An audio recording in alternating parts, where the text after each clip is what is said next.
अपनी सामाजिक जिम्मेदारी को नहीं भूलना चाहिए, बाबा साहब के एहसान को नहीं भूलना चाहिए। और इनको लोकसभा का सांसद मिलने का जब गौरव प्राप्त होता है, विधानसभा में इनको एमएलए बनने का जब गौरव प्राप्त होता है, तो इन्हें हमेशा ये बात रखनी चाहिए कि अपने समाज की वजह से और बाबा साहब अम्बेडकर के आशीर्वाद की वजह से विधायक और सांसद हैं, ना कि किसी पार्टी के रहमो करम की वजह से। और एक बात में तो और आ जाऊँ, अरे आवाज उठाओ, तुम्हें हटा देगी पार्टी, किसी दूसरे को टिकट देगी, होगा वो एससी होगा एसटी। थोड़ा सा त्याग करने की भावना पैदा अगर आप लोग कर लेंगे, थोड़ी सी भावना कर लो। तुम्हें भाई तुम आवाज उठाई, तुमने 5 साल से पहले तुम्हें हटा नहीं सकते, पार्टी से निकाल लेंगे सांसद, तो सांसद फिर भी आप रहोगे ना, पार्टी से हुआ निकालते तो भी आप सांसद रहेंगे, एमएलए रहेंगे। अगर आपको टिकट भी उन्होंने काट दिया, मैं सब थोड़ी देर के लिए हम ये बात करते हैं, आपकी जगह एससी आदमी आएगा आपका भाई। अगर सभी एक जैसा मन बना लें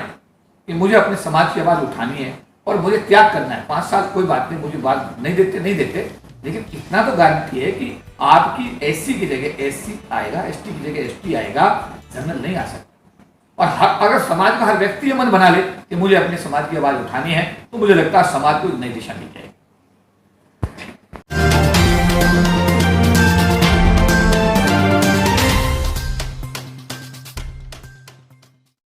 एक नई तरह की बहस छिड़ गई है पूरे देश में, और ये समय समय पर काफ़ी ज़्यादा, कभी पत्रकार, कभी राजनीतिक पार्टियों के नेता इस आरक्षण वाले मुद्दे को कहीं ना कहीं तूल देने की कोशिश करते हैं और सरकार पर ये दबाव बनाने की कोशिश करते हैं कि आरक्षण को खत्म किया जाए। अब इसमें एक नई बहस तब सामने आ जाती है जब बाबा साहब भीमराव अम्बेडकर के पोते प्रकाश राव अम्बेडकर जी आरक्षण, जो राजनीतिक आरक्षण है, उसको खत्म करने की बात करते हैं। इसको आप कैसे देखते हैं? क्या वाकई राजनीतिक आरक्षण अब उसका कोई महत्व नहीं रहा? देखते कैसा लगता है आपको? देखिए, प्रकाश अम्बेडकर जी ने जो बात कही है, मैं समझता हूँ कि हो सकता है कि बाबा साहब अम्बेडकर के वो पोते हैं, हमारे समाज में उनका विशेष सम्मान है। और क्योंकि प्रकाश अम्बेडकर जी उस परिवार से आते हैं और बाबा साहब अम्बेडकर के पोते होने के नाते पूरा देश का एक एक अम्बेडकरवादी उनका बहुत सम्मान करता है। हो सकता है कि प्रकाश अम्बेडकर जी ने जो बात कही, जो बाबा साहब अम्बेडकर का सपना था पृथक निर्वाचन का, पृथक निर्वाचन, सेपरेट इलेक्टेड की जो बात थी, उसका मतलब ये था, मैं समाज के लोगों को बताना चाहता हूँ कि एससी समाज के लोगों को एससी समाज के लोग ही चुन करके लोकसभा में, विधानसभा में। बाबा साहब अम्बेडकर को इस बात का आभास था कि अगर ये लोग सामान्य जाति के द्वारा चुने जाएंगे तो ये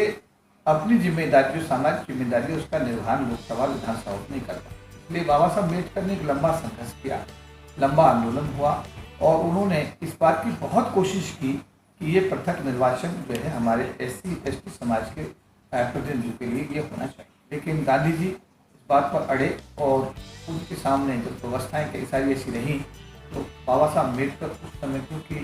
जो संघर्ष था वो अकेले ही थे और जो कुछ भी उन्होंने इस समाज के लिए दिया, उन्होंने अपने खुद के बलबूते पर अकेले दम पर दिया है। तो जितना बाबा साहब अम्बेडकर कर सकते थे, उन्होंने हर संभव कोशिश की। तो ये जो अभी प्रकाश अम्बेडकर जी का बयान है, हो सकता है ये उस संदर्भ में दिया गया हो कि जो अनुसूचित जाति और जनजाति समाज के सांसद और विधायक लोकसभा और विधानसभा में जा रहे हैं, वो अपनी पार्टी के नियम और कानून से बंधे हुए हैं। वो उन पार्टी के जो व्हिप है उसके हिसाब से काम करते हैं, पार्टी द्वारा दी गई डायरेक्शन को फॉलो करते हैं। समाज के बारे में जो उनकी जिम्मेदारी है उसका निर्वहन वो नहीं कर पा रहे हैं। तो ऐसी स्थिति में उनका लोकसभा में जो रिप्रेजेंटेशन है एससी एसटी होने के नाते, तब मैं समझता हूँ विधानसभा में जो उनका रिप्रेजेंटेशन, वो हमारे कौम का रिप्रेजेंटेशन, एससी एसटी समाज का रिप्रेजेंटेशन वो करते हैं, लेकिन वो हमारी बात नहीं कहते, हमारे समाज की बात नहीं उठाते, हमारे समाज के बारे में जो उनकी जिम्मेदारी है उसका निर्वहन वो नहीं करते। तो ये पीड़ा माननीय प्रकाश अम्बेडकर जी के मन में रही होगी और शायद उन्होंने, लेकिन मैं ये जरूर कहूँगा कि देखिए ऐसा है कि ये कोई बहुत बड़ा मामला नहीं है। अगर मैं बात करूं 139-40 सांसद जो है लोकसभा और राज्यसभा के अंदर टोटल 150 मान लीजिएगा, कुछ राज्यसभा में भी चले जाते हैं 2-4 से 10 आदमी, कुछ लोकसभा में जो चुन करके आते हैं वो तो एक बिल्कुल 25% के रिजर्वेशन के हिसाब से होते हैं। साथ साथ अगर मैं सबसे बड़ी विधानसभा जो उत्तर प्रदेश की है जिसमें 404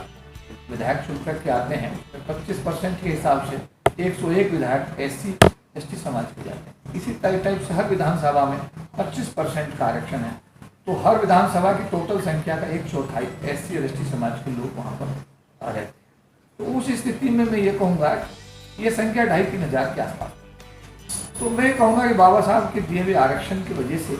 ये जो 2,500-3 हज़ार परिवार राजनीतिक माध्यम से जो MLA MP बनकर के, क्योंकि MLC भी हमारे लोगों को इसलिए नहीं बनाया जाता क्योंकि वहाँ रिजर्वेशन नहीं है, राज्यसभा में सांसद इसलिए नहीं बना जाता क्योंकि वहाँ बाबा साहब की कलम नहीं चली।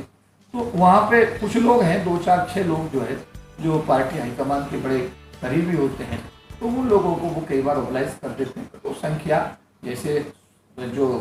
अपर हाउस है या राज्यसभा, उसके अंदर 250 मेंबर ऑफ पार्लियामेंट, अगर 25% का रिजर्वेशन वहाँ होता तो वहाँ भी अच्छी खासी संख्या में लोग आते। लेकिन क्योंकि वहाँ राज्यसभा में बाबा साहब का कलम नहीं चल पाया, लोकसभा तक वो सीमित रह गया, तो वो 25% का रिजर्वेशन जो लोकसभा में अभी हमारे SC समाज को, ST समाज के लोग मिल रहा है और विधानसभा में मिल रहा है। तो मैं ये कहता हूँ कि चलो 2,500-3 हज़ार परिवार तो कम से कम इस रिजर्वेशन से गरीबी की रेखा से ऊपर आए। लेकिन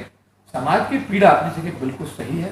समाज ये उम्मीद करता है कि आप बाबा साहब के दिए आरक्षण की वजह से, देखिए मैं सभी सांसदों, सभी विधायकों को ये स्पष्ट रूप से मैं निवेदन करना चाहता हूँ, मैं आपको आगाह करना चाहता हूँ, मैं आपसे निवेदन करना चाहता हूँ कि आप लोग किसी जनरल कैटेगरी के व्यक्ति द्वारा आपको सांसद नहीं बनाया गया, किसी पार्टी द्वारा सांसद नहीं बनाया जा रहा है, आपको किसी पार्टी द्वारा विधायक नहीं, आपको बाबा साहब अम्बेडकर के दिए हुए आरक्षण की वजह से सांसद बनाया जा रहा है, विधायक बनाया जा रहा है। आप गलती कर रहे हैं इस बात को। अगर ये पार्टियां इतनी अच्छी होती तो आपको राज्यसभा में 25% क्यों नहीं ले रही हैं, विधान परिषद में आपको 25% क्यों नहीं ले रहे हैं, लेकिन लोकसभा में और विधानसभाओं में आपको 25% से 0.1% भी कम नहीं लिया जा रहा है। इसका मतलब आप अगर लोकसभा में जा रहे हैं, आप विधानसभा में अगर MLA बनकर जा रहे हैं, तो आप पूरी तरीके से बाबा साहब अम्बेडकर के दिए आरक्षण की वजह से, इसलिए आपके ऊपर बाबा साहब अम्बेडकर का कर्जा है, बाबा साहब के समाज का आपके ऊपर कर्जा है। आप, मेरा निवेदन है सभी माननीय सांसदों से, सभी मंत्रियों से कि आज जो ये तबाही मच रही है, SC ST समाज आज इतनी बड़ी त्रासदी को झेल रहा है, SC प्लान कहाँ गया, ट्राइब सब प्लान कहाँ गया, रिजर्वेशन सरकारी नौकरी का कहाँ गया, अगर सरकारी क्षेत्र को निजी क्षेत्र में तब्दील करना सरकार की कोई ऐसी बाध्यता है तो निजी क्षेत्र में आरक्षण कहाँ गया, क्यों नहीं लागू हुआ, जबकि ये एक ऐसा फैक्ट, सर्वविदित फैक्ट है। अगर किसी टीवी चैनल, क्या SC के लोग नहीं देखते, ST के लोग नहीं देखते, क्या TRP, क्या सैटेलाइट टीवी जो चल रहे हैं, जो भी टीवी आज देश में चल रहे हैं, अगर 1/4 आबादी इस टीवीओं का, टीवी चैनल्स का बहिष्कार कर दे तो इनकी TRP घट जाएगी, इनका पैसा कम हो जाएगा। इसका मतलब हमारा जो समाज है वो क्या साइकिल इस्तेमाल नहीं कर रहा, क्या मोटरसाइकिल इस्तेमाल नहीं कर रहा, क्या हमारा आदमी कार इस्तेमाल नहीं कर रहा, क्या पेन इस्तेमाल नहीं, हमारे बच्चे कॉपी इस्तेमाल नहीं कर रहे। अरे प्राइवेट कंपनियां जो प्रोडक्ट बना रही हैं, हम भी उसके बहुत बड़े कंज्यूमर हैं, देश की 1/4 आबादी हमारी है, हम आपके कंज्यूमर हैं। और विदेशों में कंज्यूमर जो होता है वो उसके अंदर शेयर होल्डर होता है कंपनी के अंदर। लेकिन चलिए शेयर होल्डर की बात भी छोड़ दें, कम से कम आप जब सरकारी पैसे का, जो आपका पैसा नहीं है, ये धन सरकारी बैंकों का, जो आप लोन लेकर के उद्योग धंधे स्थापित कर रहे हो, जो जमीन पर आप उद्योग धंधे लगा रहे हो वो सरकार की सस्ती दरों की जमीन का आप इस्तेमाल कर रहे हैं, और सारे संसाधन अगर सरकारी हैं, आपका क्या है जी, मालिक आप बने हुए हैं। तो अगर सरकार के सारे संसाधनों का प्राइवेट क्षेत्र में प्रयोग हो रहा है तो आप SC समाज के लिए, ST समाज के लिए, OBC समाज के लिए रिजर्वेशन क्यों नहीं देंगे? गरीब जो समाज, जनरल कैटेगरी का आदमी, इसके लिए 10% का आरक्षण की व्यवस्था सरकार ने की, क्यों नहीं उनको देंगे? तो हमारा आज ये सीधा सीधा कहना है सरकार से भी कि सरकार को उसमें पहल करनी चाहिए। हमारे सभी सांसद जो 139-40 जो भी राज्यसभा, विधानसभा, हमारे जो लोकसभा और राज्यसभा में जो हमारे सभी सांसद हैं, उनको इसमें प्रयास करना चाहिए, अपनी अपनी पार्टी में सवाल को उठाना चाहिए। समाज की हालत दिन के दिन खराब होती जा रही है। 2 जुलाई 1997 को पोस्ट बेस्ड रोस्टर जब लागू हुआ तब एनरोल्ड 40 लाख थी सरकार की नौकरी की, आज 10 लाख, 8 लाख के आसपास, 9 लाख के आसपास ये संख्या इतनी घट गई है। और 2 साल के बाद, 10 साल के बाद ये संख्या इतनी घट जाएगी तो कि बेईमानी हो जाएगा सिस्टम। तो हमारा कहना ये था कि अगर सरकारी क्षेत्र को निजी क्षेत्र तक में तब्दील करना सरकार की कोई ऐसी बाध्यता है तो उस निजी क्षेत्र में आरक्षण की व्यवस्था सरकार को करनी चाहिए। साथ साथ बाबा साहब के द्वारा दिए गए 25% के आरक्षण से जो लोग आप विधानसभा में MLA आप बन रहे हैं या लोकसभा में आप सांसद बन रहे हैं, आपकी ये नैतिक जिम्मेदारी बनती है, आपकी ये सामाजिक जिम्मेदारी बनती है, आपकी संवैधानिक जिम्मेदारी बनती है कि आप एससी एसटी समाज की आवाज को लोकसभा में और विधानसभा में उठाएं। अच्छा, यही कारण रहा होगा शायद कि प्रकाश राव अम्बेडकर ने जो राजनीतिक आरक्षण है लोकसभा और विधानसभाओं में से उसे खत्म करने की बात की, क्योंकि पिछले कुछ जो घटनाएं घटी हैं या कुछ मुद्दे आपने जो गिनाए, वहां पर किसी भी सांसद और जो विधायक थी उसके खिलाफ नहीं खड़े हुए हैं, ना उन्होंने कोई आवाज उठाई है। यही कारण रहा होगा शायद जो उन्होंने इस तरह की बात की। हो सकती है। प्रकाश अम्बेडकर बहुत हमारे सम्मानीय हैं और बहुत ही सीजन्ड हमारे समाज की एक जानी मानी हस्ती हैं। उन्होंने जो भी सोच कहा होगा वो सोच समझ कहा होगा, लेकिन मैं जरूर कहूँगा कि ऐसे रिजर्वेशन को समाप्त करने से समाज को, मैं तो ये मान रहा हूँ, चलिए वो आवाज़ नहीं उठा रहे, वो समाज की बात नहीं कर रहे, कम से कम वो निजी तौर पर गरीबी की रेखा से तो ऊपर आ गए बाबा साहब के आशीर्वाद से। बाबा साहब के 25% के आशीर्वाद के कारण आज ये लोग, जब एमपी बनता है तो उसके कई बार पैरों में चप्पल नहीं होती है, जब 5 साल वो एमपी रहता है तो उसकी आर्थिक स्थिति सुधर जाती है, जब एमएलए बनता है हो सकता है कई बार कुछ उसके पास ना हो, एमएलए 5 साल लेने के बाद ही उसके परिवार की उसकी आर्थिक स्थिति सुधर जाती है। तो मेरा ये कहना था कि निजी तौर पर इकाई के रूप में अगर हर साल 3000 लोग भी एमएलए और एमपी बनकर के गरीबी की रेखा से ऊपर आ रहे हैं, तो इसमें हम ये कह सकते हैं कि हाँ, ये जरूर एक पीड़ा की बात है, ये जरूर एक मतलब समाज की एक मतलब अंदर से एक व्यक्ति के अंदर पीड़ा है कि इन लोगों को